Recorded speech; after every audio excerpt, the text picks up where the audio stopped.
আজকে মুরগি রান্না করবো। প্যান গরম হয়ে গেছে, দিয়ে দেব সরিষার তেল। তেল গরম হয়ে গেছে, দিয়ে দেব পেঁয়াজ কুচি আর মরিচ ফালি। আর এখানে ছিল দারচিনি, লবঙ্গ, এলাচ, তেজপাতা। পেঁয়াজটা আমি ভালোভাবে ভেজে নেব।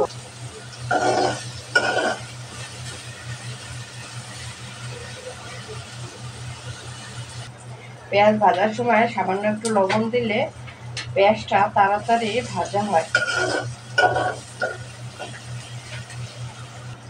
পেঁয়াজটা ভালোভাবে ভাজা হয়ে গেছে, পেঁয়াজটা ভালোভাবে ভেজে নিল তরকারি মজা হয়। দিয়ে দেব মশলা। এখানে মশলা ছিল 1 চা চামচ আদা বাটা, 1 চা চামচ রসুন বাটা, 2 চা চামচ হলুদের গুঁড়া, 2.5 চা চামচ মরিচের গুঁড়া, 1 চা চামচ ধনিয়ার গুঁড়া, 1 চা চামচ টালা জিরার গুঁড়া, স্বাদ মতো লবণ। মশলাটা ভালোভাবে কষিয়ে নেব। মশলাটা ভালোভাবে কষানো হয়ে গেছে। মশলা যত কষাবো তত তরকারির স্বাদ বেড়ে যায়। দিয়ে দেব ধুয়ে রাখা মুরগির মাংস। মাংসটা এইভাবে চাটনিতে ছেঁকে রাখলে পানিটা ছেড়ে যায়।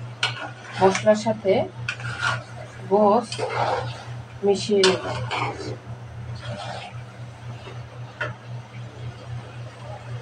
ঢাকনা দিয়ে ঢেকে দেবো কষানোর জন্য। একটু নাড়াচাড়া করে নেব, নিচে কোনো লেগে না যায়। বসে থেকে বেশ খানিকখানি ঝোল বের হয়েছে, এই ঝোলে কষানো হয়ে যাবে। এখন দিয়ে দেব ডিম আর কলিজা।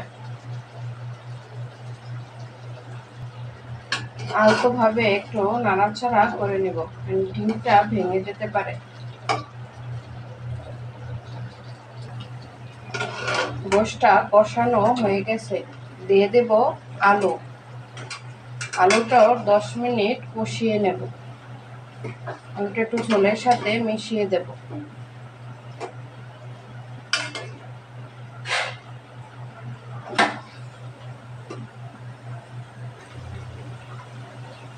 দিয়ে দেব সিদ্ধ হওয়ার জন্য গরম পানি।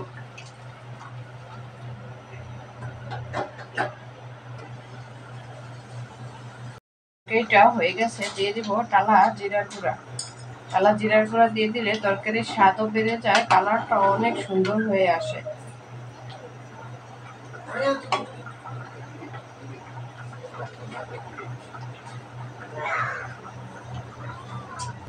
আমার মুরগি রান্না হয়ে গেছে, দেখুন কালারটা কত সুন্দর হয়েছে। আমার ভিডিওটি যদি আপনাদের কাছে ভালো লেগে থাকে তাহলে শেয়ার করে দিবেন আর কমেন্টে জানাবেন। আল্লাহ হাফেজ।